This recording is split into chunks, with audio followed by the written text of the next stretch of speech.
students, I welcome you all to today's session. I hope all of you are doing perfect at your places. Today's topic is electricity and circuits. Tickle your brain to answer. Unscramble each of the following to form a word or term. नीचे 4 words हैं, उनको scramble किया गया है, आपको उनको एक word या term में form करना है. Electricity is an essential requirement in today's world. It flows in the form of electric current to run various electrical appliances like bulb, fan, television, computer, refrigerator and oven. It is possible to light up our house at night only because of electricity. तो electricity हम सभी के लिए बहुत important है. ये एक circuit में रन करती है जिसकी वजह से आपके घर के जो अलग अलग अप्लायंसेज हैं, चाहे वो छोटा सा बल्ब क्यों ना हो या बड़ा सा एसी क्यों ना हो, रेफ्रिजरेटर क्यों ना हो, वो सारी चीज़ें आपकी इलेक्ट्रिसिटी की वजह से ही चलती हैं. दिन में तो आप बिना लाइट के देखना पॉसिबल है, लेकिन रात में अगर आपको चीज़ें देखनी हैं तो उसके लिए आपको इलेक्ट्रिसिटी की रिक्वायरमेंट है, ज़रूरत है. Electricity in the form of electric current flows through wires or closed paths called circuits to supply power to various appliances. Let's discuss about electric current and circuits in detail. अब ये जो electricity है ये आपके wires के through closed circuits में travel करती है. जस्ट लाइक आप अगर एक पानी की बॉटल में कुछ डाल रहे हैं, पानी डाल रहे हैं और नीचे से वो टूटी हुई बॉटल है, तो जितना भी आप डालते रहेंगे वो खाली ही रहेगी, भरेगी नहीं बॉटल. सिंपली बिल्कुल उसी की तरीके से इलेक्ट्रिसिटी भी वायर्स में क्लोज्ड सर्किट्स में ट्रैवल करती है. अगर सर्किट ब्रेक हो जाएगा तो इलेक्ट्रिसिटी सप्लाई नहीं होगी. Electric current. We know that electricity flows in the form of electric current. Electric current is the flow of charge through a closed loop of electric wires. This flow of charge through the wires is caused due to the flow of electrons. तो wires में ये जाता है, एक closed path होता है, यानी कि ओपन एंडेड नहीं होता है, और इलेक्ट्रॉन्स के फॉर्म में इलेक्ट्रिसिटी आपकी रन करती है. Let's understand this better by reading about an electric cell and an electric bulb. Source of electricity. A device that can be used to produce an electric current is called a source of electricity. Common sources of electricity are cell. अब आपकी कोई भी device जो electric current को produce करने के लिए use करी जाती है वो आपकी सोर्स ऑफ इलेक्ट्रिसिटी होती है. कॉमनली आप क्या यूज करते हैं? एक electric cell. Electric cell. An electric cell is the simplest unit for generating electric current. You must have seen electric cells of different shapes and sizes in appliances like alarm clocks, wall clocks, wristwatches, remote controls, transistors, radios, cameras, toy cars and torches. तो आपके जो electric sales होते हैं अलग अलग shapes के होते हैं, अलग अलग साइजेस के होते हैं. आपकी रिस्ट वॉचेस में अलग टाइप का सेल यूज होता है, वो आप निकाल देंगे आपकी घड़ी बंद हो जाएगी. वॉल क्लॉक में आपके अलग टाइप के सेल्स, आपको इस टाइप का सेल दिखाई देगा, वो उसको आप निकाल देंगे, वो चलना बंद कर देगा. आपके एसी जिस रिमोट से चलते हैं, टीवी जिस रिमोट से चलता है, उससे आप सेल निकाल दीजिए, आपका रिमोट काम करना बंद कर जाएगा. तो ये जो सेल है ये सिंपलेस्ट यूनिट है जिसके फॉर्म में आपकी इलेक्ट्रिसिटी रन करती है. The cells used in a torch or a remote control are cylindrical in shape. The cells used in a calculator or wristwatch are button cells. A battery is a combination of 2 or more cells in series. अब आपके जो remotes में, किसी भी type का remote ये हो सकता है, उसमें जो आपके सेल्स होते हैं वो सिलेंड्रिकल शेप के होते हैं, ऐसे आपको दिखाई देंगे. रिस्ट वॉचेस में अगर आप नोटिस करेंगे तो बटन लाइक आपके सेल्स होते हैं. अब आपके जो कॉम्प्लेक्स टाइप के सेल्स होते हैं, जो बैटरीज यूजुअली आपकी देखी जाती हैं, आपके मोबाइल में बैटरी होती है, आपके लैपटॉप्स में बैटरीज होती हैं, तो इन बैटरीज में आपके कॉम्बिनेशन ऑफ सेल्स का यूज करा जाता है सीरीज में, यानी कि ऐसे या फिर बटन जैसे सेल्स को इस सीरीज में यूज करा जाता है ताकि उस अप्लायंस को चलाया जा सके. Electric cells are of 2 types, primary cells and secondary cells. तो आपके जो सेल्स होते हैं वो भी आपके पहले तो प्राइमरी होते हैं, फिर सेकेंडरी सेल्स आते हैं. Primary cells cannot be recharged. Once the energy is used up the cell has to be discarded. अब आपके रिमोट में जो सेल्स होते हैं अगर खराब हो गए, प्राइमरी सेल्स होते हैं वो खराब हो गए, दोबारा आप उसको ठीक नहीं करा सकते, आपको फेंक कर दूसरा सेल लाना पड़ेगा तभी आपका रिमोट चलेगा. The most commonly used primary cell is a dry cell. ये आपका ड्राई सेल का एग्जाम्पल है। Secondary cells can be recharged and reused, they are also called storage cells. अब आपके मोबाइल फोन्स हैं, उसमें जो बैटरीज होती हैं सेकेंडरी सेल्स का एग्जाम्पल्स होता है। अगर आपके मोबाइल की बैटरी कम है या डेड हो चुकी है, आप दोबारा उसको चार्जर से प्लग इन करेंगे, वो दोबारा से रिचार्ज होकर आप उसको यूज कर सकते हैं। Know it too. Do you know that lightning occurs as electric current passes through clouds? Benjamin Franklin, a very accomplished printer and a successful businessman, in 1752 proved that lightning is an electric phenomenon with his famous kite experiment. He flew a kite in a lightning storm to prove this. अब आपकी जो lightning बिजली कड़कती है जब बारिश होती है, तो वो जो बिजली होती है बिल्कुल इलेक्ट्रिक करंट इसी तरीके से फ्लो करता है। बेंजामिन फ्रैंकलिन, जो कि एक बहुत ही मशहूर बिजनेसमैन थे, उन्होंने ये प्रूव करा था कि क्लाउड्स के बीच में इलेक्ट्रिक करंट पास ऑन होता है, जिसकी वजह से बिजली कड़कती है और इसमें भी करंट होता है। इन्होंने एक काइट को उड़ाया था, काइट के साथ इन्होंने एक सेल को अटैच करा था। उस सेल को जब उन्होंने अटैच करा और लाइटनिंग जब हुई तो उसके साथ रिएक्ट करके इनको करंट्स फील हुए थे। Dry cell. A dry cell is the simplest source of electricity. It is a type of primary cell. The dry cell contains a paste of ammonium chloride inside a zinc container. Inside the paste, a cardboard container containing powdered manganese dioxide and carbon is placed. The cardboard container has microscopic holes in it. Such materials are called porous materials, through which a chemical reaction takes place between ammonium chloride paste and powdered magnesium dioxide. A rod, usually carbon, with a metal cap is dipped into the manganese dioxide. The whole thing is then sealed with only the metal cap sticking out so that the contents do not spill out. The zinc can also be wrapped so that the only base is exposed. Every source of electric current has two ends where conducting wires are connected to draw electric current. These two ends are called terminals of a cell. The tip of the metal cap and base of the zinc can also called the positive and negative terminals of dry cells respectively. अब आपका ये एक dry cell है जिसमें आपका सबसे inner case में क्या होता है, जिंक होता है।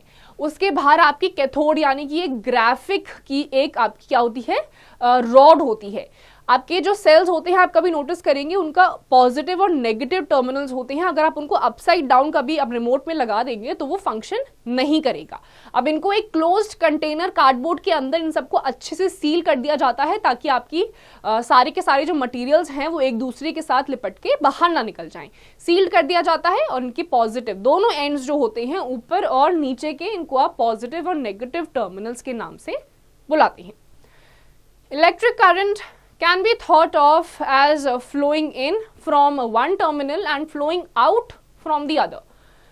If the tip of the metal cap and the base of the zinc can be connected by a metal wire, current will flow through it. तो आपका किस तरीके से ये आपका डिफाइन करा गया है, सेल के एक एंड से करंट आता है और दूसरी तरीके से बाहर निकल जाता है। ये बिल्कुल सिंपलेस्ट तरीका है आपका एक्सप्लेन करने का कि किस तरीके से एक ड्राई सेल इलेक्ट्रिसिटी को जनरेट करता है, करंट का फ्लो करवाता है।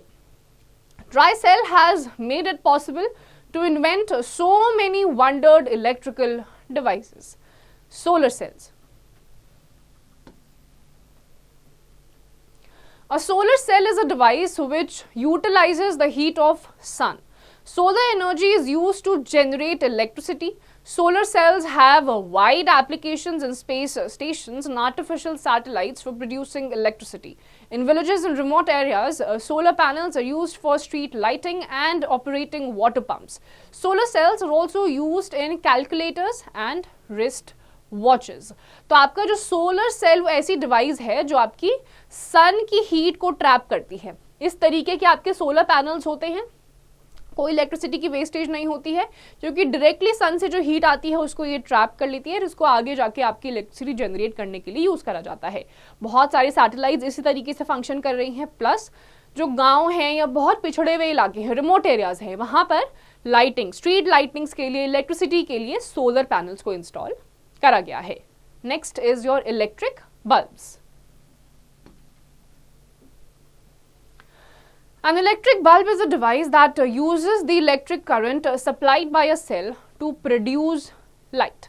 An electric bulb is used to light up our homes, offices, institutions and streets. On observing an electric bulb carefully, you will find that wire inside the glass case is made of tungsten. It is either coiled or straight. It serves as a filament of the bulb. The electricity passes through the filament. As a result, it gets heated up and gives out light. अब आपका electric bulb है, इस तरीके का दिखता है. आजकल आपको अलग अलग टाइप के बल्ब भी दिखाई देंगे. ये क्या होता है? टंगस्टन से बना हुआ होता है. टंगस्टन क्या होता है? इसी को आप फिलामेंट भी कहते हैं. ये जो सेंटर पे है, ये जो टंगस्टन होता है, इसको आप फिलामेंट कहते हैं. जैसे ही इलेक्ट्रिसिटी इसमें से पास ऑन होती है, इसमें बहुत ज़्यादा हीट जनरेट होती है. हीट जनरेट होती है जिसकी वजह से ये लाइट अप करता है और आपके आसपास के एरिया को बिल्कुल उजला कर देता है, चमका देता है. The inside of the electric bulb is first evacuated and then filled with a mixture of inert gases like argon, neon and nitrogen. If this is not done, the filament on heating up would react with the oxygen in air and burn itself. अब आपके जो bulb होते हैं, filament जो होता है वो heat up होता है, बट इन बल्ब्स के अंदर भी आपका अलग अलग टाइप की गैसेस, आर्गन हो गया, नियॉन हो गया, नाइट्रोजन हो गया, इवन आपके ट्रैफिक लाइट्स जो होती हैं उसमें नियॉन गैस डाली जाती है जिसकी वजह से आपको वो लाइट दिखाई देती है. तो ऐसे बल्ब के अंदर भी आर्गन, नियॉन, नाइट्रोजन जैसी गैसेस भरी जाती हैं. अगर ये नहीं होगा तो आपका जो टंगस्टन है वो हीट अप होकर ऑक्सीजन के साथ रिएक्ट करेगा और बर्न हो जाएगा. लाइट नहीं देगा, अपने आप में बर्न हो जाएगा. तो ये तीन गैसेस को उन बल्ब के अंदर इंसर्ट करना जरूरी होता है. The filament is fixed to two thicker wires. One wire touches the bottom of the bulb and the other wire touches the metal casing. These wires also provide support to the filament. The bottom of the bulb and the metal casing act as two terminals of the bulb, that is, positive and negative terminals respectively. These two terminals are fixed in such a manner that they do not touch each other. The lower end of the metal casing is filled with an insulator. अब आपके जो टंगस्टन्स होते हैं या filament होता है, इसकी एक वायर बॉटम पे होती है और दूसरी जो आपकी वायर की एंडिंग होती है वो मेटल केस की तरफ होती है. इस तरीके से प्लेस करा जाता है कि दोनों आपस में मिले नहीं, और जो बॉटम साइड होता है वो उसमें इंसुलेटर डाला जाता है ताकि उसमें से इलेक्ट्रिसिटी पास ऑन ना हो पाए. Now you must be wondering what is the purpose of making two terminals. When the two terminals are joined to an electric cell, the electric current flows through the filament which gets heated up and starts glowing. तो दो filament की क्या requirement है? जब आपका electricity pass on होता है एक टर्मिनल से दूसरे टर्मिनल में, तो फिलामेंट जो होता है हीट अप होता है and finally glows up, light emit करता है. Electric circuit. The complete path of flow of electricity from one terminal of an electric cell through the bulb and other electric components to the other terminal of the electric cell is called an electric circuit. अब आपका electric circuit कुछ इस तरीके का होता है. ये open है. ओपन का मतलब बल्ब आपका ये एंड साइड पे जो भी अप्लायंस है वो नहीं जलेगा. ये है क्लोज्ड सर्किट, यानी कि एक एंड से आपका जो भी आपका इलेक्ट्रिक करंट है वो फ्लो होके दूसरे एंड पे जा रहा है जिससे आपका बल्ब ग्लो अप करेगा. The complete path is called a closed electric circuit. If the electric circuit is broken at any point in the pathway, the circuit is an incomplete circuit or an open electric circuit, and the bulb does not glow. In a closed electric circuit, electricity flows from the positive terminal of the electric cell to the bulb and then to the negative terminal of the cell, hence completing the circuit. अब अगर आपका ये circuit जहां पे आप देख रहे हैं ब्रेक हो रखा है, कहीं से भी आपका इलेक्ट्रिक सर्किट अगर ब्रेक है तो वो इनकम्प्लीट यानी कि ओपन सर्किट होगा. उसमें आपका अप्लायंस, इस केस में बल्ब, ग्लो नहीं करेगा. दूसरा वाला आपका क्लोज्ड है.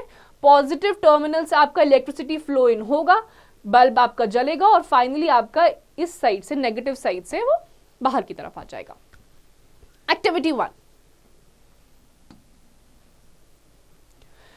Aim to prove that electric current flows only through a closed circuit. Materials required: an electric bulb, an electric cell, pencil cell only. 4 electric wires with different colored plastic coverings and a sticky tape. Procedure number 1. Remove the plastic coverings a little from each end of the electric wires. Second, using the sticky tape, join the ends of 2 electric wires to the 2 terminals of the electric cells.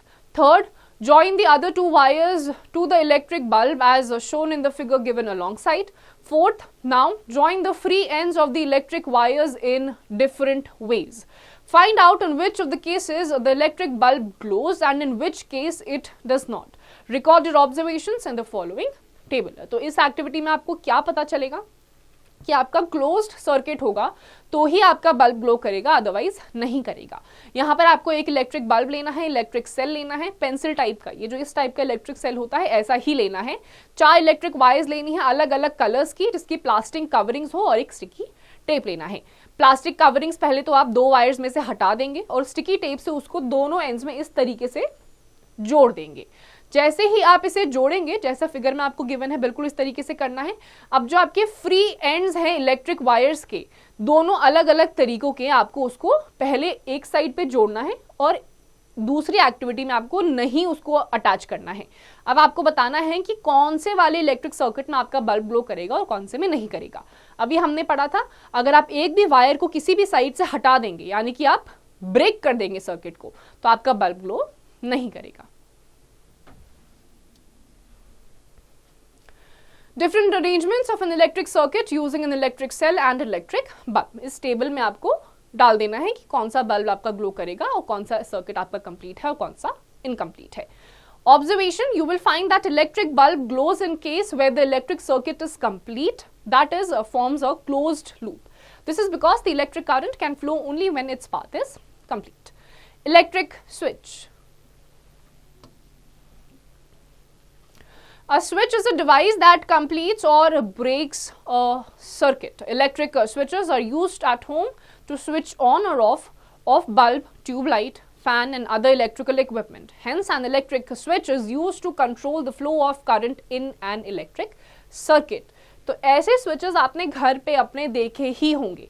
Light आपको on off करनी है, कोई भी appliance को आपको on off करना है, तो आप इन स्विचेस का यूज करते हैं। अब ये स्विचेस किस तरीके से काम करते हैं? आपके सर्किट को ब्रेक और क्लोज करने में।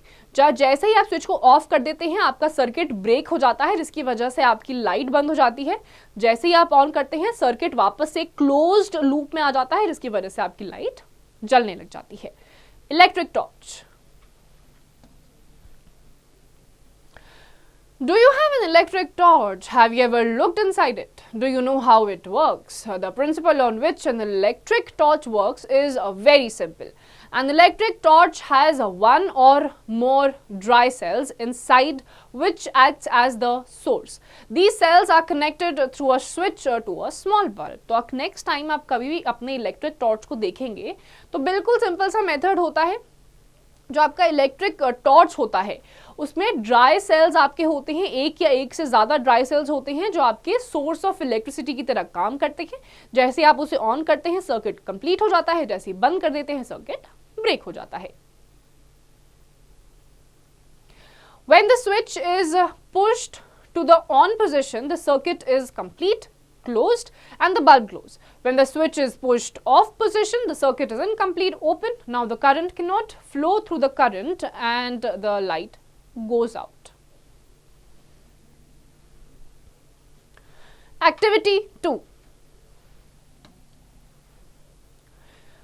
Aim to make an electric switch and a torch. Materials required: a paper clip or a safety pin, 2 drawing pins, a small sheet of thermocol or a wooden board, electric wires, an electric bulb and an electric cell. Procedure number 1. Insert a drawing pin at one end of the paper clip. Second, insert the drawing pin along with the paper clip in the thermocol sheet, ensuring that it rotates freely. Third, insert the other drawing pin in the thermocol sheet in such a way that the free end of the paper clip can touch pin easily. तो यहाँ पर आपको खुद से एक torch बनाना सिखाया जा रहा है। इसके लिए आपको पेपर क्लिप चाहिए या फिर सेफ्टी पिन, 2 ड्राइंग पिन्स चाहिए, एक स्मॉल शीट ऑफ थर्मोकॉल की शीट चाहिए, wooden board, electric wires, electric bulb और एक इलेक्ट्रिक सेल। सबसे पहले आप ड्राइंग पिन को पेपर क्लिप के एक एंड में इंसर्ट कर देंगे। उसके बाद आप जब ड्राइंग पिन को पेपर क्लिप के साथ इंसर्ट करेंगे थर्मोकॉल पे, इंश्योरिंग कि वो फ्रीली रोटेट करे, बहुत ज्यादा स्टिफ नहीं होनी चाहिए। फिर आपको दूसरी ड्राइंग पिन को थर्मोकॉल शीट में इंसर्ट करना है इस तरीके से कि उसका जो फ्री एंड है पेपर क्लिप का वो पिन को आसानी से टच कर पाए। The electric switch is now ready. Fourth, join one electric wire each to the drawing pins. Fifth, now connect the electric bulb, the electric cell and the electric switch is shown in the figure given alongside. Sixth, touch the free end of the paper clip with the drawing pin. अब आपको एक electric wire को दोनों drawing pins के साथ आपको एक एक इलेक्ट्रिक वायर्स को अटैच कर देना है। अब आपको इलेक्ट्रिक बल्ब को, इलेक्ट्रिक सेल को, इलेक्ट्रिक स्विच को कनेक्ट करना है बिल्कुल इस तरीके से जैसे आपको इस पिक्चर में गिवन है। और उसके बाद आपको जो फ्री हैंड है आपका पेपर क्लिप का उसको आपको टच करना है। Observation, you will observe that the electric bulb starts glowing and the paper clip and the drawing pens are made of metal. On touching these two, the electric circuit completes. In this condition, the switch is said to be on and the electric bulb glows. When the paper clip and the drawing pens are not touching each other, then the switch is said to be off and the electric bulb does not glow. अब इस case में आपका जैसे ही आप इन सबको एक साथ attach करेंगे आपका जो बल्ब है ग्लो करने लग जाएगा। इसका मतलब सर्किट कंप्लीट है। ऐसा क्यों होगा? क्योंकि आपकी सेफ्टी पिन्स और ड्राइंग पिन्स जो है वो मेटल्स की बनी हुई हैं। जैसे ही आप इनको अटैच करते हैं वो इलेक्ट्रिसिटी जनरेट कर देती है। The moment you will remove one of these in connection, वैसे ही आपका बल्ब जलना बंद हो जाएगा। Conductors and insulators. Materials which allow the electric current to flow through them are called conductors. Examples of good conductors are metals like silver, copper, iron, aluminum, etc. Non-metals like graphite and gas carbon are called good conductors. जितने भी materials अपने through electricity को pass on करने देते हैं वो सारे के सारे आपके कंडक्टर्स में आते हैं। जैसे आपका silver, copper, ion, aluminium, even आपकी जो गैस कार्बन या ग्राफाइट होती है, आपकी पेंसिल में जो निब होती है वो ग्राफाइट की बनी होती है। All these are good conductors of electricity. Materials which do not allow electric current to flow through them are called insulators. अब जितने भी substances चाहे metals है या non metals है इलेक्ट्रिसिटी को पास ऑन नहीं होने दे रहे हैं उनको आप क्या बोलेंगे? Insulators. Examples of insulators are rubber, plastic, dry wood, asbestos, wax, mica, etc. अब आप कभी भी आपने नोटिस करा होगा किसी को करंट अगर लग जाता है तो उसको लकड़ी मार के छुड़ाया जाता है, सूखी लकड़ी, गीली लकड़ी नहीं। तो लकड़ी क्या है आपका? It is a kind of insulator, current pass on नहीं होता है। Salty water is a good conductor of electricity, whereas pure or distilled water is an insulator. जो नमकीन समुद्र का पानी होता है वो कंडक्टर होता है, इलेक्ट्रिसिटी को पास ऑन होने देगा। बट साफ डिस्टिल्ड पानी जो होता है आपका वो आपका इंसुलेटर होता है। Metals are good conductors, hence they are used for making cables, electric wires, plugs, sockets and other electrical appliances through which the current flows. The other covering of plugs, switches, sockets and handles of electrical appliances is made of insulators like plastic and bakelite so that the user does not get any shock from the flowing current. अब आपके जो metals होते हैं almost सारे ही metals, कुछ exceptions इसमें भी हैं, but most of the metals are good conductors of electricity. इसीलिए आपके जो अप्लायंसेज होते हैं उसके अंदर जो चीज़ें यूज़ करी जाती हैं, इलेक्ट्रिक वायर्स होती हैं, इन सब में आपके मेटल्स का यूज़ होता है। But on the outer part यहाँ पे प्लास्टिक या बैकेलाइट का यूज़ करा जाता है ताकि जब आप उसको छुएं तो आपको करंट महसूस ना हो। रेफ्रिजरेटर के अंदर आपकी मेटल्स या कंडक्टर्स का यूज़ करा जाता है बट उसके हैंडल्स, आउटर बॉडी वो सारी आपकी प्लास्टिक या बैकेलाइट से बनी होती है। अगर वो नहीं बनी होगी प्लास्टिक या बैकेलाइट से तो करंट बाहर की तरफ फ्लो होगा और आपको करंट लग जाएगा। Activity 3, aim to classify some common materials as insulators and conductors. Materials required: copper coin, eraser, iron nail, piece of wood, plastic. Procedure: number 1, make the connections according to the circuit diagram. Second, now place the above objects one by one in the switch such that the two ends of the wire touch the two ends of the object. Third, note down your observations in the given table. अब आपको क्या करना है कि कुछ materials आपके insulators होते हैं, कुछ आपके कंडक्टर्स होते हैं. कॉपर कॉइन लेना है, इरेजर लेना है, आयरन लेना है, पीस ऑफ वुड लकड़ी लेनी है, प्लास्टिक लेना है. कनेक्शन आपको बनाना है जिस तरीके से आपको सर्किट डायग्राम दिया गया है इस तरीके का. उसके बाद आपको एक एक करके ये सारे के सारे मटेरियल्स प्लेस करने हैं. इस टेबल में आपको मटेरियल का नाम लिखना है, बल्ब जला कि नहीं वो लिखना है, और उस बेसिस पे बल्ब अगर ग्लो कर गया है तो यानी कि वो कंडक्टर मटेरियल है, नहीं ग्लो करा है यानी कि इंसुलेटर है. Know it to.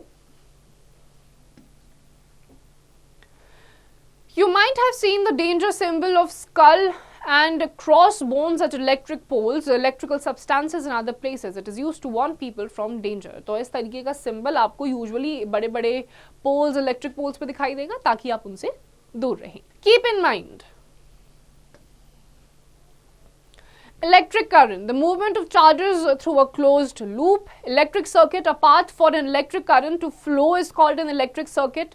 Closed circuit, a circuit which has an unbroken path through which an electric current can flow in, is called a closed circuit. Open circuit, a circuit with a break in it, is called an open circuit. Dry cell, a cell that contains mainly solid or semi-solid contents, is called a dry cell. Electric switch, a device that is used to open or close a circuit, is called an electric switch. Conductor, a material that allows electric current to flow through it easily, is called conductor. Insulator, a material that does not allow electric current to flow through it easily, is called an insulator. तो इस chapter में electric current किस तरीके से flow करता है, open circuit कैसा होता है, क्लोज सर्किट कैसा होता है, ड्राई सेल किस तरीके से फंक्शन करता है, आप किस तरीके से एक लूप को फॉर्म करते हैं ताकि इलेक्ट्रिसिटी आपकी फ्लो कर पाए, ये सारी चीजें, ये सारे टर्म्स आज आपने इस चैप्टर में पढ़े. Let's wrap it up. Electricity is a type of energy. Electric current is caused due to the flow of electrons. Electric cells are available in various shapes and sizes. They are of two types, primary cells and secondary cells. Electric circuit is the path through which electric current flows. Switch is the device to complete or break an electric circuit. An electric bulb consists of a filament that is fixed to two thicker wires which form two terminals. When electric current flows through the filament, the bulb gets heated up and starts glowing. Electric current flows only through a closed circuit. In a closed circuit, the electric current passes from the positive terminal of the electric cell to negative terminal of the electric cell. A torch bulb lights up on getting electric energy from an electric cell. Electricity can flow through a good conductor and cannot flow through an insulator. तो electricity आपकी क्या है? It is a kind of thing जिससे आपका almost सारे electric appliances चलते हैं. Closed path होता है तो आपकी चीज़ें ग्लो अप करती हैं. अगर आपका सर्किट ब्रेक हो जाता है तो वो चीज़ें, आपका अप्लायंस काम करना बंद कर जाएगा. सेल भी आपके दो टाइप के होते हैं. प्राइमरी सेल रीयूजेबल नहीं होते हैं, once exhausted they are done. Secondary cells को आप रिचार्ज करके दोबारा से यूज कर सकते हैं. So students, with this we come to the end of this chapter. इसकी जितनी भी एक्सरसाइजेज हैं आप खुद से करिए.